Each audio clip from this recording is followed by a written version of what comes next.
Welcome everybody to episode number 2 of the Yogi Cast. I'm very excited to be joined by Justin Wolfer. But before we get started, I have probably like a housekeeping rule here to get underway, which is I need everybody who is listening to go and rate and review on iTunes. It helps the show a lot. So if you're listening and you're in front of a computer, just jump over to iTunes to the desktop application, find YogiCast, and leave a rating and a review. With that aside, we're joined by Justin Wolfer. So before we get started, you can go check out his Instagram, which is JustinWolferYogi.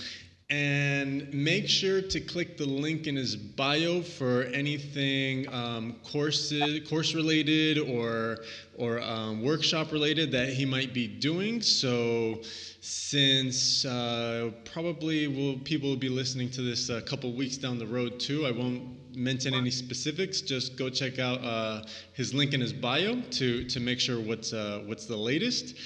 And also make sure to follow Justin on his Facebook page, which is facebook.com/JustinWolferYoga. So, with that out of the way, Justin, thanks a lot for being on. Thank you for having me. One of the first things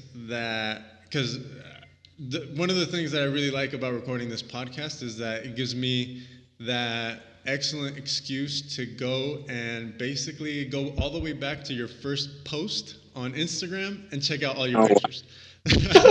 So I really enjoy, reaching out to people, meeting them, seeing what they're doing. And one of the things that I really found interesting was that big old dog you have. Oh, yeah. So I know it's a Saint Bernard. What's its name, and what is life like with a Saint Bernard?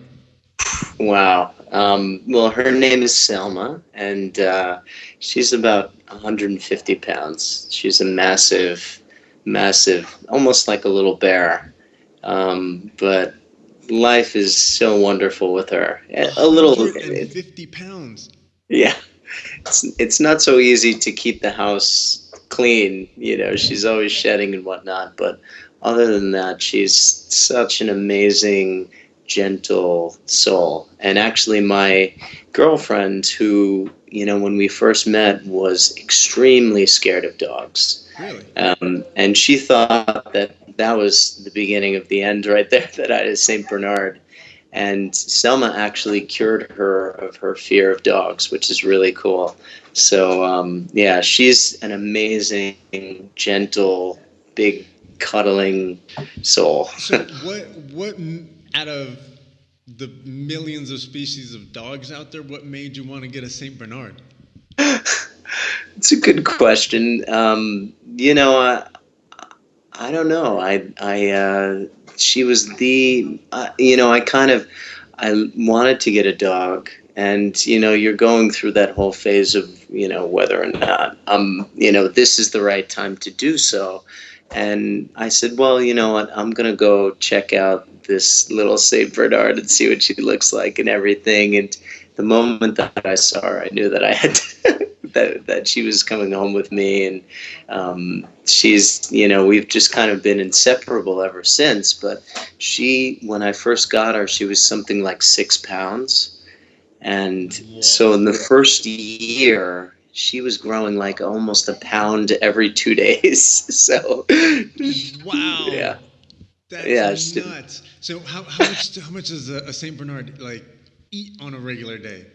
Oh my gosh, yeah. I have to teach a lot of yoga to keep her well fed.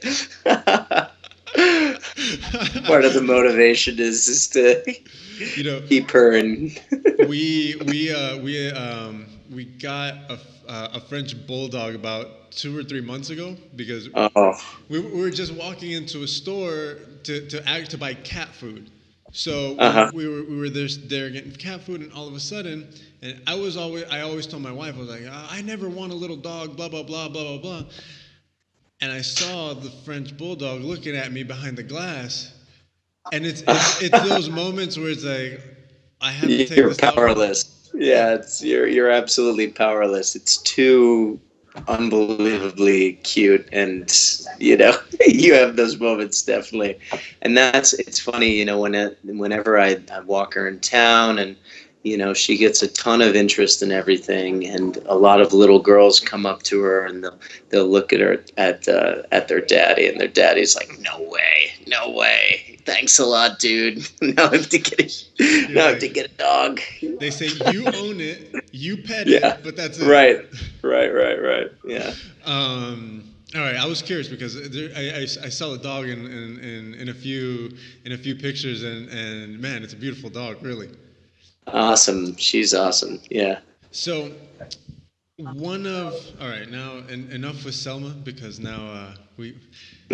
So let's see. One of the interesting things that I saw in I think it was your bio in on your website was that you got into yoga because of some injuries in college sports.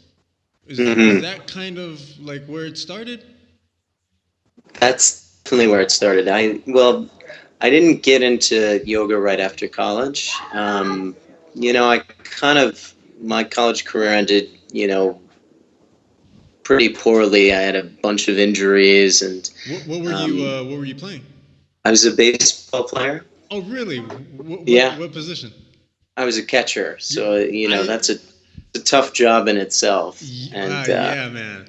I in I got injured my senior year, but I was I had opportunities to go to a lot of Pac-10 schools, oh, cool. and I was a pitcher. Oh, yeah. Oh, that's funny. It's yeah, and especially for baseball players, it's a grueling schedule because you play, 60 games in 2.5 months, in the second semester each year. Right. So it's a pretty grueling, kind of thing. And so, anyways, when I was done with my college career, I was pretty burnt out on athletics. I wasn't that interested in going to the gym anymore, where I had spent a lot of my life, it felt like. And so, anyways, I took a few years off, and, my friends would be, kind of bugging me to get into some of these these adult baseball leagues and things like that. So finally, when I was 27, I got into a men's baseball league, and I ended up getting into a serious injury where I was playing center field, and I collided with this guy. We went collided knee to knee, and so I tore my meniscus. And at that point, I was just like, I didn't want to go to a doctor. I didn't want to, I was willing to do just about anything to avoid surgery. And so my friend at the time suggested, why don't you try yoga and go to a yoga studio? Because, I didn't know much about it at the time, but, it seemed like something a little bit, less rigorous where, I could go and kind of move my body around a little bit and see if Right. I can make some progress. And so anyways, it really, the first couple of yoga practices that I did, not only did I recognize, that I had a bum knee, but I had all these other injuries that I had really never taken care of. I never addressed. And so that was the first kind of inkling into how little I was actually paying attention to my life, Right. that I was, kind of the mentality in college athletics is to just keep going, keep pushing, get stronger, faster, get this, get Yeah. that. It's just kind of go all the time. And in yoga it said, well, why don't we go to whatever point we're feeling this sensation, and So let's stay here and kind of look at it a little bit. So knowing what you know now, and having gone through basically playing baseball in college, what do you think might have changed, or if in the beginning, since when you started practicing and playing, yoga would have been introduced into your daily routine? yeah, well, it's hard, and it's funny because I think that we usually, the typical yoga student nowadays in the Western world at least, gets introduced in their adulthood, Yeah. to yoga, and we can always play that game with ourselves. Oh man, if I had found yoga 10 years ago, I'd be, whatever, the world champion yogi.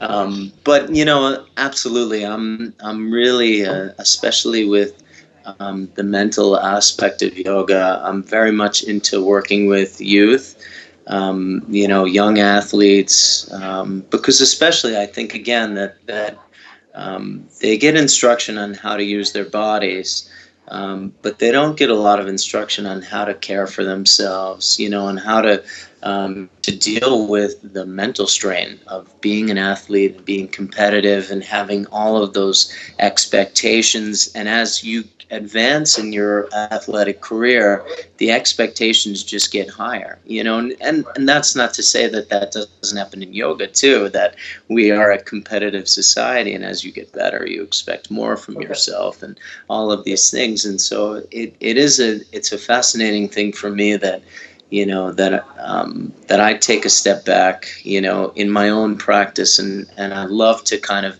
that's part of what I do on Instagram and Facebook, is I like to talk honestly about what I'm dealing with, what I'm working through, because I think it can help other people. Yeah, definitely. To me, I've only been doing yoga for a very very short time, but in just this very short span of time, it's something that I can't help but just think about.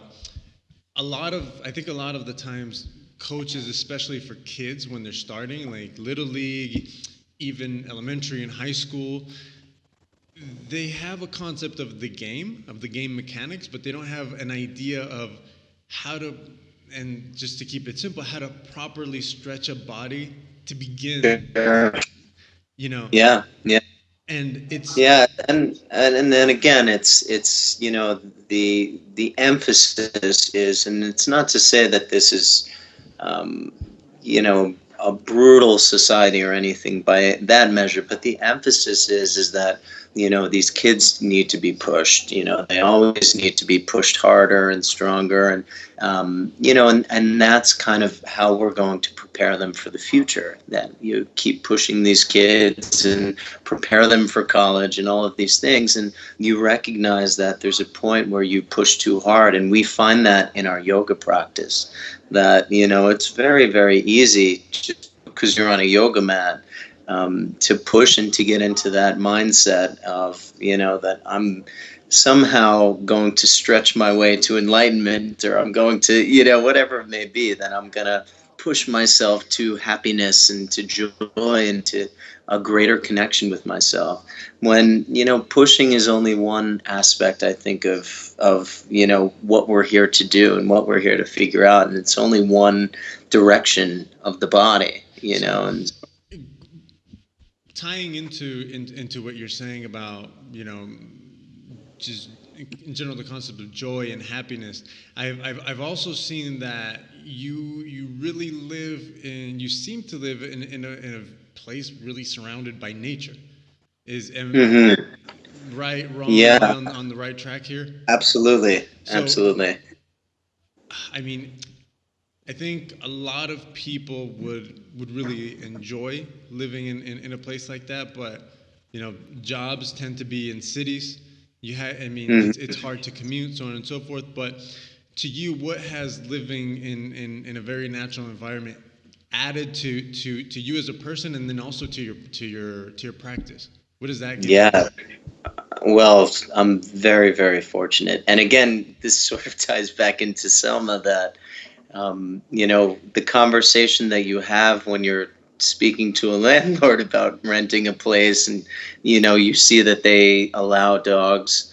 It's usually something like, "Oh, hi, I have a dog," and they're like, "Oh yeah, totally fine, as long as it's not something massive like a Saint Bernard." And then I'm like, "Oh, geez." So I was very, very fortunate in finding that place, and the city that I live in, it's got a really nice vibrant urban center. And we're just a mile away, and we have this incredibly secluded 6 acre piece of land where we live in like a little carriage house Right. to someone's larger house. And so it's we're very, very fortunate in that way. And again, being in nature, you see how slow nature works. You see how harmonious. That again, it comes back to this idea of pushing. That nature never pushes. That we always just kind of flow with life. And to be in that area where we have nice seasons, and spring comes and summer's here, and then fall will come and everything dies to make space for the new. And it's just a beautiful reminder every day to slow down and enjoy life. And again, that really a lot of these life lessons are right in front of you. We just have to be able to see them. We have to be able to pay attention to what's going on. And it gets harder and harder as we have more technology and more kind of stuff to distract us. So we have a rule in our house that, we have no Wi-Fi or anything like that. And so as much as we can make it, we make it into this kind of sanctuary where we try to unplug and do our best. Not always that So easy, but okay. So explain this to me then. So where are you right now? right now I'm in the public library. No shit. Yeah. Okay. Okay. I want to get to know this a little bit more. So Uh-huh. at home, no internet.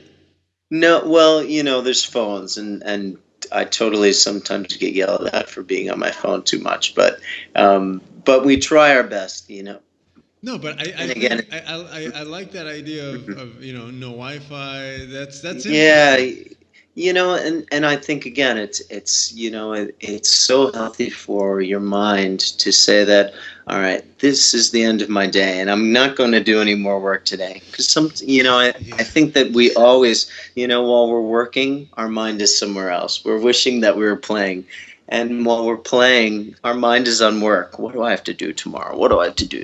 So we're always in that kind of mode of planning ahead and all of that stuff. So it's become a personal habit for me, because we do work a ton, teach a lot of yoga, run around all over the place to do so. And so it's important that you get that kind of that time to rest and recharge every day. So Um, how many different places are you going to teach? Like, what's your kind of your day your day by day? What does it Day look by like? day, currently I've been very fortunate to kind of to be able to solidify, yeah, consolidate my schedule a little bit. So I'm teaching at 3 different places right now.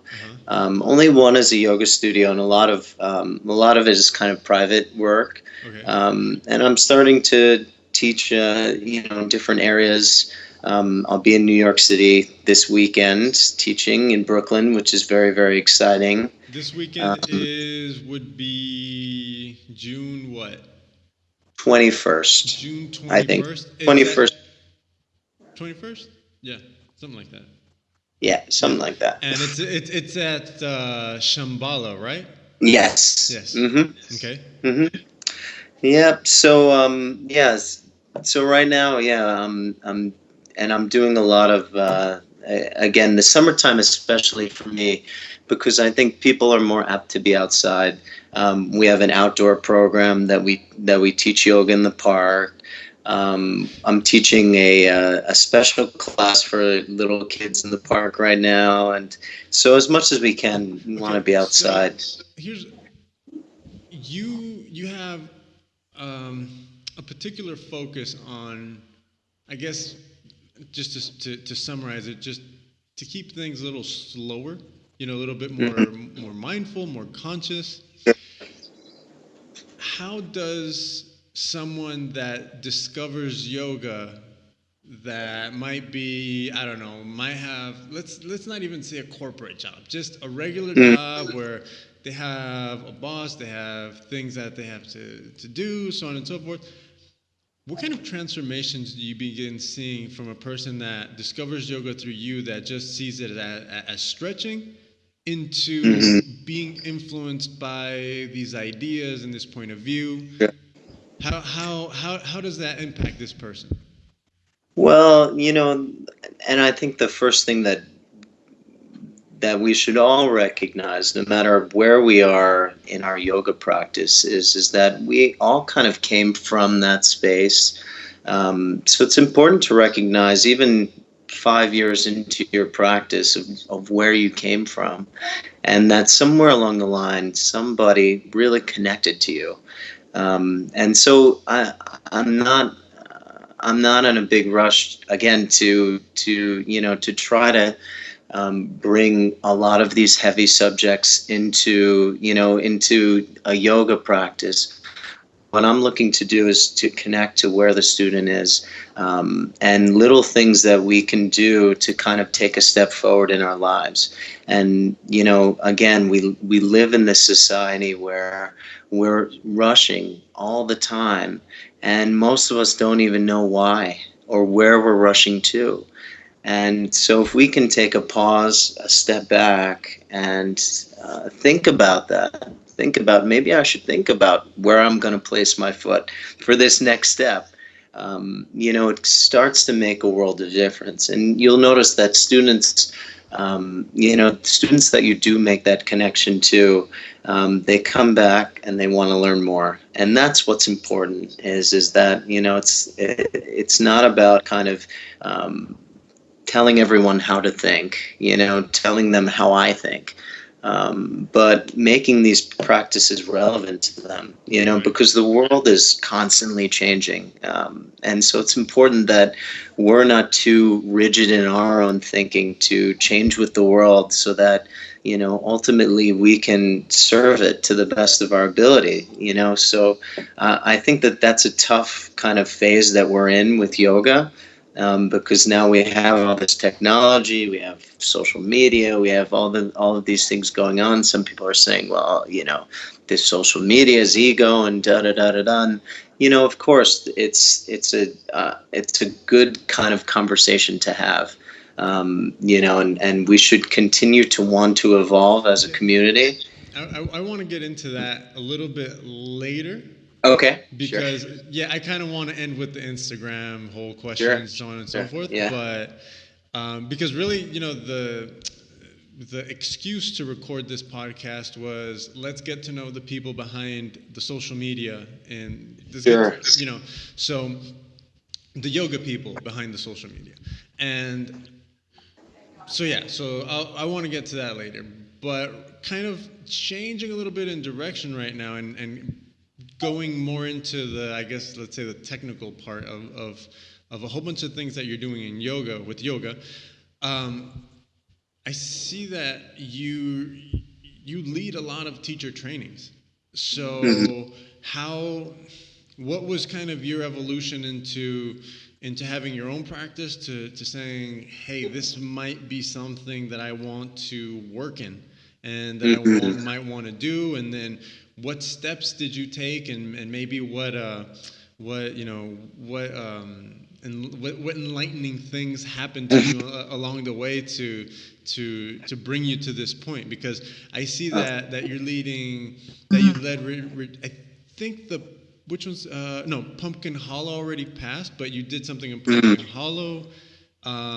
You have, I think it's your own, the Skillful Action Yoga Teacher Training. Mhm.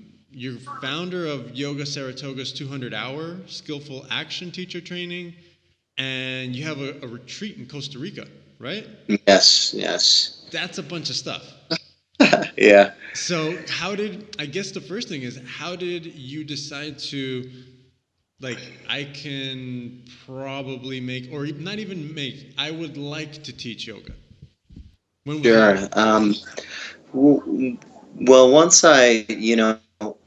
when I first started practicing, I definitely had my guard up to the practice. I was very kind of self-conscious of myself, and I think at some point, when I let that self-conscious ego go, I decided to just dive right in, and I What? practiced every day, and there was a teacher training coming up at the studio that I was practicing in, and I just decided I'm just going to do it and see what happens.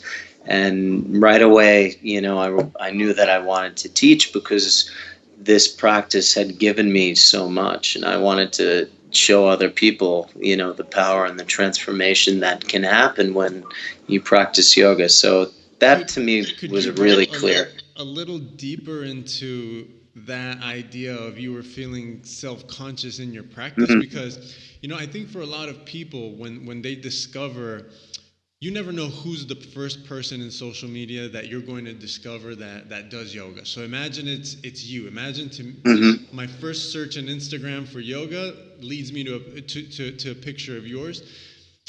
A lot of times it's like we're introduced to people like yourself, and it's like you see these just physical, like the dominion over your own body, that's Sure, amazing. sure, But I think we all forget that you started at zero at some point. sure, yeah, So it's like, yeah. what If I, was that insecurity? What were those? Mhm. What was it? A surroundings? Was it you person? What was it? Well, yeah, I wish that I was taking pictures back then so I could show you a before and after photo of me. I was the guy with 4 blocks, and again, I had that major knee injury, and so I was very kind of self-conscious, about what I could do and what I couldn't do. A lot of the poses were really painful for me. I was definitely in that competitive mode of seeing, I can't do that, and wow, that person can do that. Maybe I should try to do it. And so I was just kind of, very much into the, in my mind space, I was overthinking pretty much everything. And at some point, I think it changed for me. I saw this woman in class who was probably in her 50s or maybe early 60s, and she was doing this incredible, I think it was like Birds of Paradise pose, and she just looked so happy while she was doing it. And I thought to myself, here I am at 27 years old. I'm in a ton of pain. I'm like my body's painful. I don't really know what I want to do with my life. And I thought, how beautiful that I found a practice that that people do at all different ages, and it brings people joy no matter what their job is, no matter what age they are, what their circumstances. I really fell in love with yoga in that moment, but certainly throughout, my experience of practicing yoga, I've been fighting myself a lot, and I think that again, So it's the teacher's job, to really to connect to students, and recognize that we're all going to be pretty resistant at first to giving up a lot of the things that we need to give up, whether that's certain physical patterns, certain emotional patterns that we have. A lot of us are addicted to stress, addicted to drama in our lives, addicted to different unhealthy things that we know are unhealthy, but we're not really willing to let them go just yet. right. It's kind of like it's our comfort zone, really. And we revert back to that comfort zone when things are uncomfortable. And really, we only make good progress when we get out of our comfort zone. So definitely, I think at first, you always see new students and old students. I think new students, very hard for them to get out of what is comfortable, for them to try new things. And for older students, I think, we can very easily fall into a comfort zone with our yoga. We kind of define ourselves by the poses that we like and the practices that we like and the teachers that we like. And, when you get into a class where maybe somebody teaches something different, it's very interesting to see that a lot of, yogis aren't very adaptable to new teachings and to new ways of looking at things, new perspectives. So we can always kind of, again, fall into patterns. And yoga is about kind of recognizing these patterns that we're in, and evolving to better ones and better ones and better ones. Yeah, So to me, one of the things that I'm learning is learning to stop looking for progress and just go to class. sure. It's one of these things that it seems really just simple and dumb, but to get to the point of, you know what, I'm not even going to think about how far I can go, how deep I can go, et cetera, et cetera. I'm just gonna go. That's it. I'm just gonna go and not even think, not think any further than that. It's really hard to get to that point to where you don't expect something from what you're Sure. doing. Sure, yeah. It's Well, it's again, as beginners, we're going to experience our greatest gains, because obviously, you're going from whatever it is you did before to something, that's very unique for your body. And so that will be kind of the largest adaptation period for your physical body. Um, you know, those first 6 months, 12 months, whatever it may be, you're going to experience a whole lot of change. And that's really when, as a practitioner, we need to become more and more subtle in our thinking, that we think about not so much about gaining, but refining what's there, and each day we practice and we roll out our mat, and you can do the same practice every single day. You might do your sun salutations, and you discover something new each day from that. So how long did it take you to go from yoga newbie who had a body where everything hurt Mm, to leading your first class? mm. Where how long was that span of time for you? Let's think. I again, the first couple of months that I did yoga, I was probably going once or twice a week at the most. And then somewhere along the line, that fire lit, and I started going 3 or 4 times a week to the studio, and I started practicing on my own. And I think one of the big kind of uh, lessons that I learned that I'm very, very grateful for was one of my teachers was just this incredible teacher of pranayama and ujjayi breathing. And ujjayi breathing to me was a revelation. And especially when you have your own personal practice, it's kind of like a metronome, it's like this rhythm, this pacemaker. And I remember I used to kind of like go out to dinner with friends, and they'd be like, "What are you doing?" Yeah, because I'd be breathing ujjayi and the whole time. They'd be like, "Oh my gosh, you're so weird." But anyways, I think that for me really helped to accelerate, my progress in the practice. And I think that I started teaching maybe, I took the teacher training after about a year, and I started teaching immediately after. But that's not to say that I was teaching in my friends' basements. Like, I was teaching my friends' mothers. I was teaching, at a gym that had no clue what yoga was, in like a weight sculpting room. And and again, I think that those are really good experiences for new teachers. You go into a studio and there's a lot of expectations. People pay a lot of money to go to the practice, and so it's nicer, I think, to begin, especially to find your voice and figure out how you want to teach, by kind of being in those situations. Right. That even, if even if you haven't taken a teacher training, doesn't mean you can't talk about yoga. It doesn't mean you can't teach your friends what you've learned. And, and I totally recommend that to people, because I think that's another form of learning, is that you learn as much as a teacher as you do practicing as the student. And you recognize that different people experience things differently.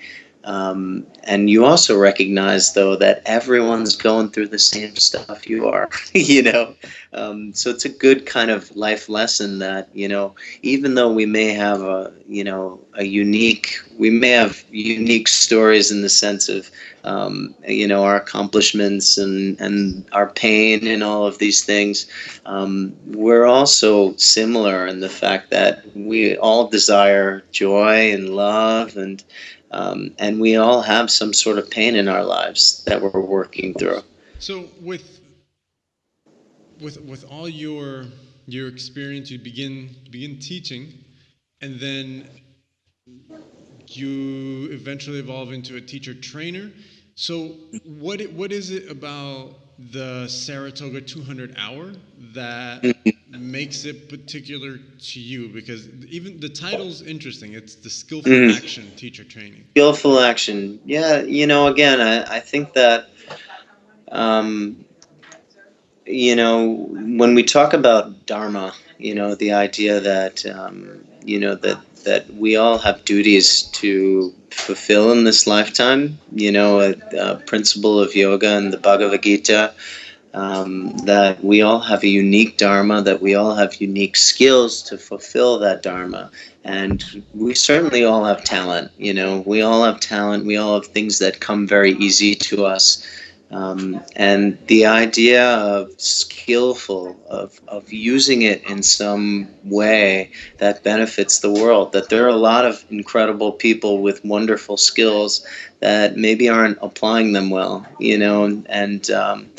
and you can look throughout history that, some of the greatest leaders in history, have used their ability to lead people, and they've led them to horrific wars and things of that nature. That, I think that becoming skillful in using these teachings to heal one another, to heal myself, to be able to create healthy relationships, all of that kind of encompasses what I'm trying to, the intention of the program. So how is the program set up technically? Like what are the pieces that comprise the teacher training? Well, do you mean as far as how it's set up? Kind of how it's like what a potential student can look forward to learning, because there a bunch of teacher trainings. Each one has there's particular ingredients. What are your ingredients? Yeah. Well, most importantly, again, I think that we talk about the principles of being a good communicator, the principles of being a good student. Because yoga kind of brings us back to, can you learn? Can you learn new things? Can you evolve? And again, in order to evolve, in order to create adaptation, and in order to create the right adaptation, you have to be able to, have all of these tools. You have to be able to be open, but you also have to be a great observer of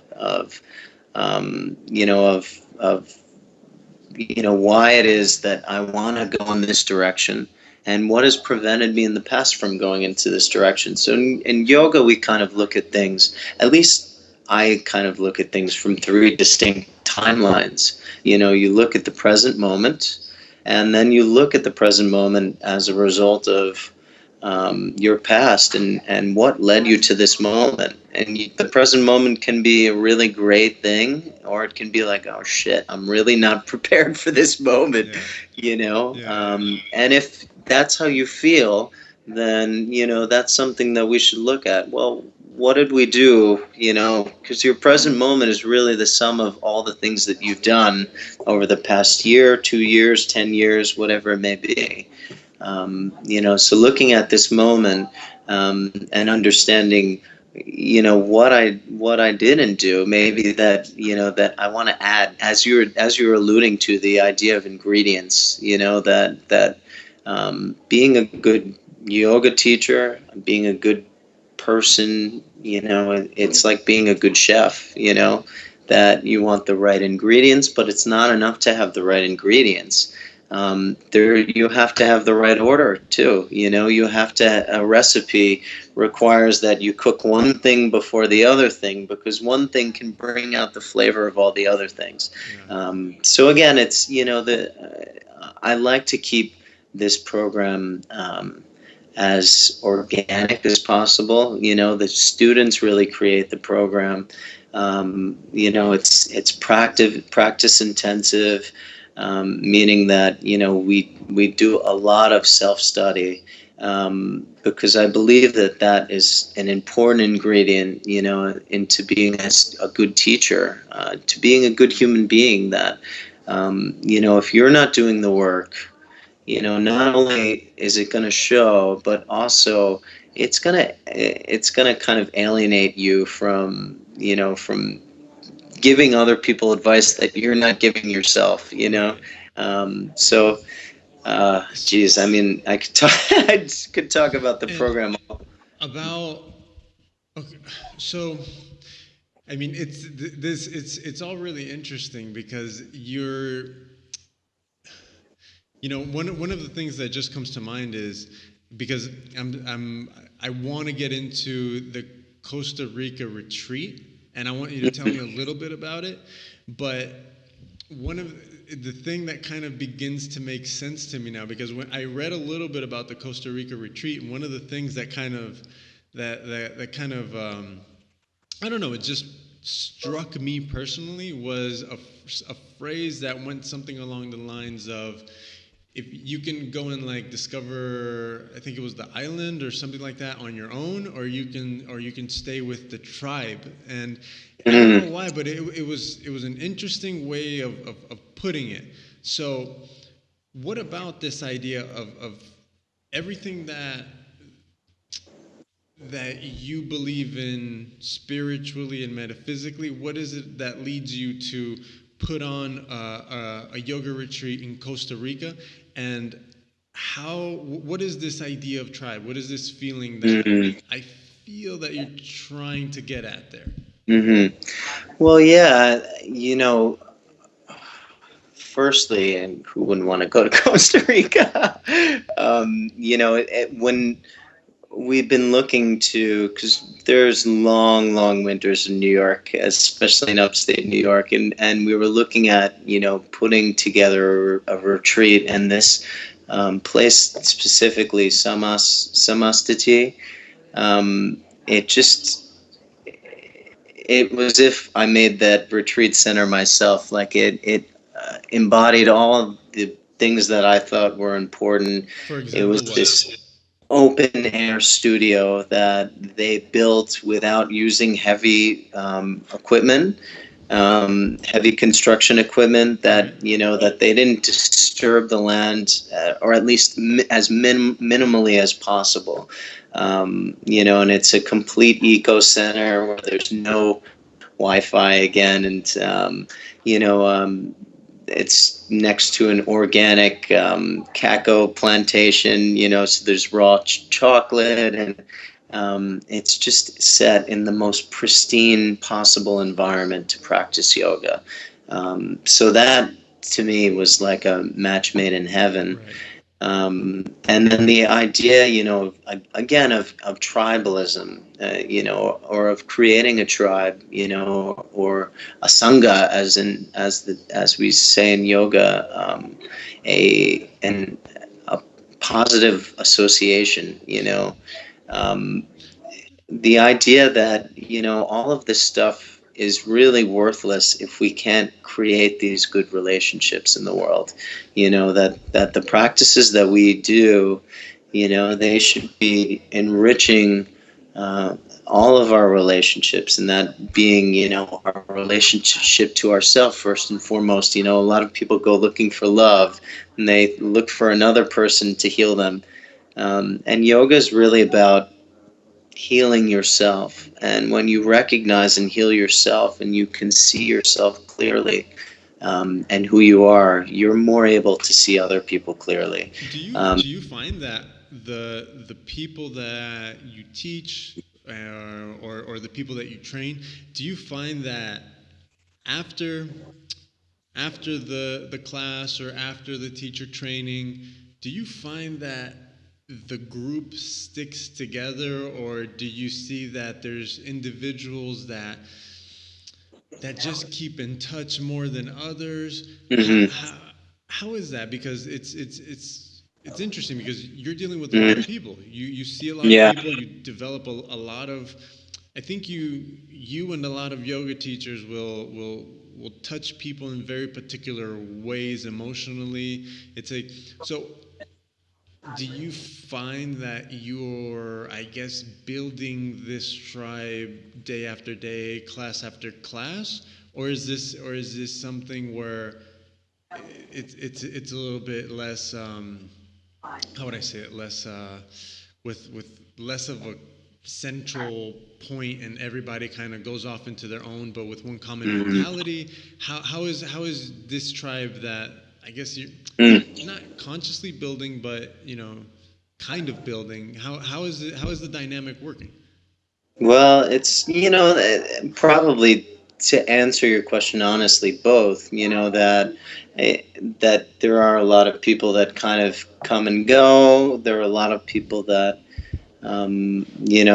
that move on and do other things. And then there are a lot of people that, are really staying close. And, and that's kind of the way things are. We can't get too attached to,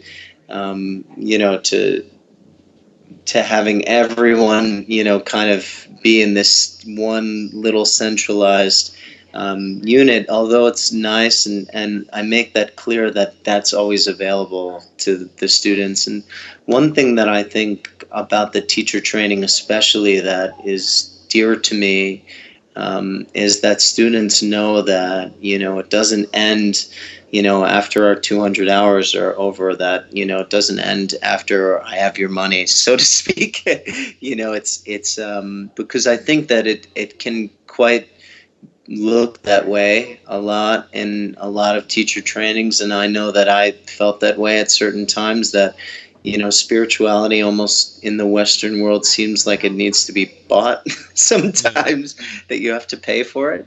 So that's something that I wanted to make very, very clear to students, that, that I would always be available to them. And again, like you said, as your student base grows, it gets a little bit tougher to do, because you have a lot more students, a lot more responsibilities. And in that way, I'm trying to, again, as I was saying at the beginning of our interview together, that I've given up some classes in order to do that better. And, I just kind of, you get to a point where you train really, really good teachers, and you don't have to teach as much, and you can do more. You can do more focus on other, specific, things that you're trying to do in the community, which is really cool. It's pretty interesting, because it's like, now I get a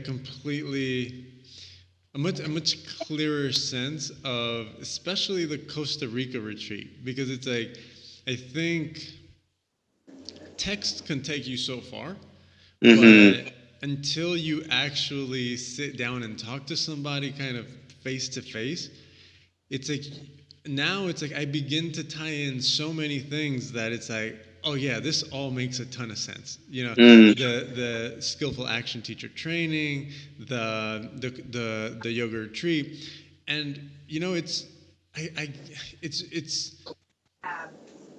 it's this is going to end up being positive, but it's a shame that more people like yourself, who are behind things like this, aren't aren't talking more in this manner, because it's like, Right, I right. to me it's like, I find it, shit, it's like, you just learn a lot more about the person, and you're like, Hmm. oh yeah, that all makes sense.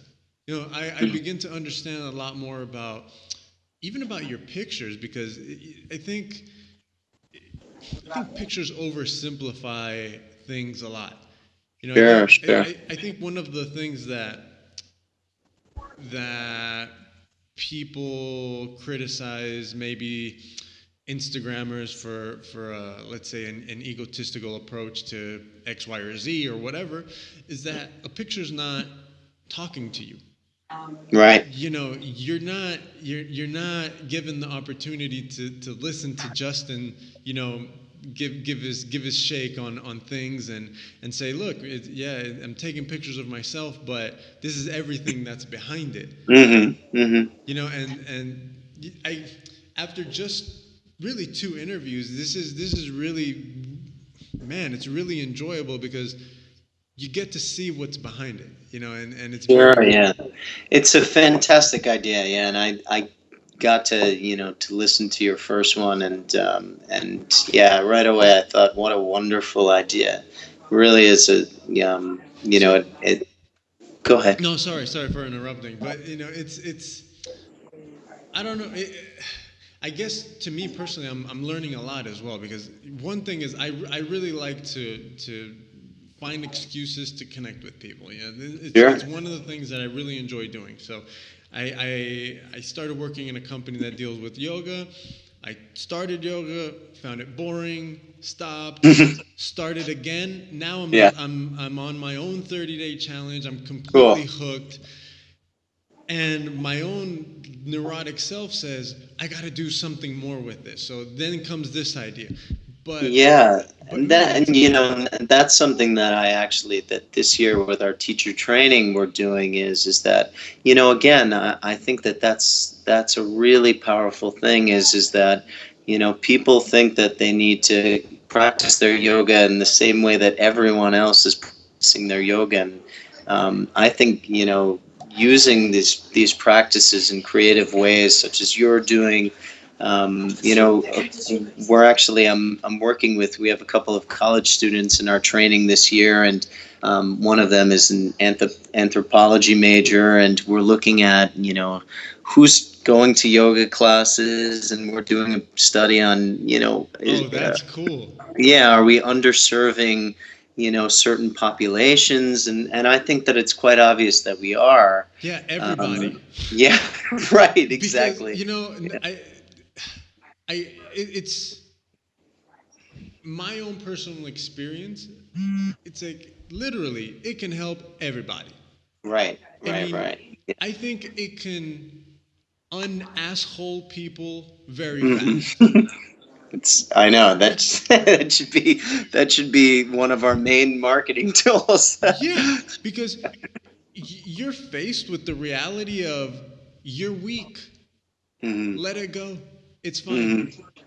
You know, it's like whatever you do outside to try and prove that you're big and bad and strong and this and that or whatever, in here, you're just dealing with yourself. You can't even deal with yourself. So stop. You know, and that anthropology study, I swear to God, write a book on it because Yeah, I'm pretty sure it's going to be very interesting. Very, very interesting. So, absolutely. just to shift gears a little bit here, I Hmm. saw that you did a juice cleanse. Hmm. A huge shift in gear here. First of all, um, what is your own personal take, personal philosophy on diet, food, et cetera, et cetera? It's like what is how do you feed yourself, and what's kind of your philosophy behind it? Well, local, organic, seasonal. I'm a vegetarian, predominantly vegan. And I guess it's an interesting question. The reason that I feel that that's the best diet for me is that and in yoga as well as we believe that everything is energy, and so the closer that I can kind of be to the source of the food, I think that that's all the better. That certainly, there's a lot of food that's getting shipped from all over the country, and there's a lot of with all that like factory farming and things of that nature, that there's a lot of negativity swirling around a lot of the food industry and things of that nature. And I certainly think that goes into the food, and we imbibe that kind of stuff. And so I like to know the people that are growing the food. I like to thank them for their work. The people, I go right to the farmers market. We have farm share from this wonderful couple that has a 2-acre farm. They do all of it by hand. And so as much as we can, we try to kind of stay in that good circle of karma, and it's worked for us, and that's been kind of simple. Right. That's good to Mm-hmm. know. And And how did the juice cleanse go? juice cleanse went really good. We we once, at least once or twice a year, we like to do some sort of cleanse or detoxification. Because just over time, no matter how we live in quite a polluted world, and Right. it's nice to just kind of reset the body. If you don't do it, then again, that stuff just kind of collects So over what what time. what would you recommend? Own personal opinion. This doesn't Hmm. mean it's the best. It doesn't mean it's what you're supposed to do. I think Yeah. it's like just to preempt to whatever you're gonna say. So, your own personal opinion. What would you recommend as a detox or as a cleanse? Well, I think that fasting's not for everyone, and what's important, I think, is that you give the body as simple a diet as possible for a few days. And there's an Indian dish called khichdi, Uh-huh. which is it's basically just a very, very simple brown rice and dal, which is similar to lentils, which is a perfect vegetarian protein, and it's very, very easily assimilated by the body. And so you can do something as simple as that, where you give the body 4 or 5 days. And what happens is that your body, most of us, we eat such a complex diet, and we eat way more food than we need to eat. And so you would think that if you eat a boatload of food, that you'd have a boatload of energy, right? The people that eat the most food have the most energy, but really we just kind of waste that on diet, on digesting all of that food, that it's very taxing on the body to always be digesting. And so giving the body a couple of days where we can use that energy to cleanse the body, and to keep it as simple as possible, is really, really powerful. And you'll go through a couple of days where you feel low energy because you're getting rid of all those toxins. But then the fourth or fifth day, it's all of a sudden you're like recharged, and you have an incredible abundance of energy. So something simple like khichdi or something like that, or you can even do like a 1 day juice cleanse or 2 days, but I would sort of kind of build up to it. Better to kind of do something smaller. Again, we're in kind of like this extreme society where everything has to be 10-day cleanse, 15-day cleanse, whatever it may be, lose 50 pounds, whatever. It's just simple. Simple is the best, just something that you can do. And again, you experience that and you say, all right, that was pretty cool. Maybe I'll do one a little bit longer next time, but that's my recommendation. Do something you can do, something that you'll follow through with. Because again, what ends up happening, I think, with people is they'll do something like that, and then the next day they'll eat like 2 gallons of ice cream, and it's like, it's pretty much, what was the point of Yeah, I was doing the gonna whole say. thing? Oh well, So I was on a diet for a day, so now I can eat. yeah. Yeah, just don't worry. Cheez-Its and, whatever else Yeah. people eat. But yeah, I recommend doing something that's, very simple. Same thing when people are, they're taking up their at-home yoga practice or meditation practice. Don't think of it like a yoga class where it's 90 minutes. because 90 minutes is such an arbitrary thing. You know, you can do a 10, 15-minute meaningful yoga practice at home that can be just as powerful as a 90-minute practice, you know. So it's quality of what we do and not quantity that's so important. Man, I think that is the perfect period and the end for our conversation. You know, it's been it's been very interesting. You know, I don't think I was expecting. I was kind of expecting something probably 10% along these lines, but this other 90 has been very cool. You know, uh, I think that I don't even think we really have to get into this whole Instagram thing because I think we've already covered it from the beginning till now. It's like it's one represent. It's like the one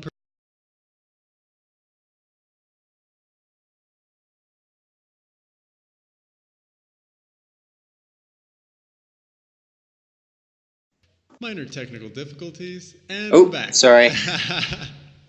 Okay, so basically, what I was saying, you know, it's like, I mean, correct me if I'm wrong, but I see that what you're doing on Instagram is nothing more than, to me, like, and I think it's going to be the same way with a lot of people. It's just encouraging others to kind of look into just to question their own existences. You know, Sure. from it's like I'm Well, I think you just, from my point of view, what I try to do is share good information and, you know, just to kind of speak from the heart as much as I can. And I think that the world needs more people that, you know, that do that, you know, that at least do their best. And, you know, with this Instagram stuff, we shouldn't. I understand the idea of being critical of it, and some of the stuff isn't needed per se. But you know, at the end of the day, we're all trying to do our best, and I believe that. And you know, if people are putting out not so great information, then you know we should be supporting them and trying to help, you know, all of these kind of, because when you think about it, we're all pretty new at this spiritual stuff. You know, we've been doing it for 5 years, 10 years. Isn't you're a master at 10 years? That's not true. You know, you're not a master yogi after 10 years, 5 years. You know, most of us are relatively new in this. You know, and to yoga, the internet is relatively new. You know, Instagram is really new, and we're all just doing our best. You know. You know, it would Uh, be so cool if you could overlay this audio and for people to, whenever they're checking out your pictures, to hear what you're, you know, everything that you're saying, because I think it's like the perfect soundtrack to checking out the pictures that you're taking, the videos that you're taking, and just kind of this general vibe that you're really creating, which is you, you know. yeah. So you know, I really thank you because I, it's been really fun. You know, there's I think this is probably one of the best things that I've ever decided to do is, you know, just I think uh, I think it's very cool that you're out there, that you're spreading, you know, you're spreading good vibes, that you're encouraging people to kind of be a little bit more aware of themselves. You know, everybody's going to do it at their own pace, but you know, it's definitely commendable, and keep at it, man. Keep going Thank you. And forward. I really, and to that same point, I really appreciate what you're doing and will absolutely support you in your journey. So thank you so much. So, to wrap this up, I'm going to wrap it up how I started. Make sure to my cheat sheet here. Make sure to follow Justin on Instagram at JustinWolferYogi and click on his bio link for new and noteworthy stuff that he's teaching or leading. Everything you'll be able to find there, and make sure to follow him on Facebook at Justin Wolfer Yoga. So basically, facebook.com/Justin Wolfer Yoga. And what else? Oh, definitely check out his teacher trainings, the retreat in Costa Rica. That if you can afford it, it's definitely something. If he hasn't convinced you in, I think, in an hour that this is a guy that you wouldn't mind going to spend a few days with and eating with and practicing with, then nothing's going to do that. So if I could, I'd go, because definitely it's a. I don't know if you're a tea drinker or a coffee drinker, but we'd have either one of those. Oh, So absolutely. so yeah, so keep tabs with Justin. Um, and I have one thing that I can't forget, which I always forget, and that is I have a note on it here, which is, uh, let me see if you can read it. I always forget to take a picture all the time. You know, I am probably the worst. It's just I get so caught up into the conversation and I'm listening and my brain's going and it's like I'm trying to focus, but it's like at the same time all sorts of things are firing. That it's like at the end I hang up and I'm like, shit, I didn't take the picture. So let's do that while we're here on the call. All Let's see right. how this is gonna work. So can we get in here? There we go. Hey, it's Justin. All right. Oh man, Great. I'm proud of myself for remembering.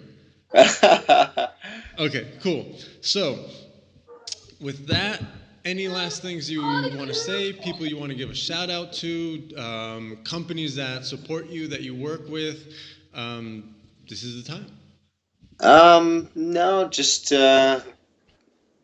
thank you very much for chatting, and I hope to see you soon. Oh, part of Awesome. my posse's coming.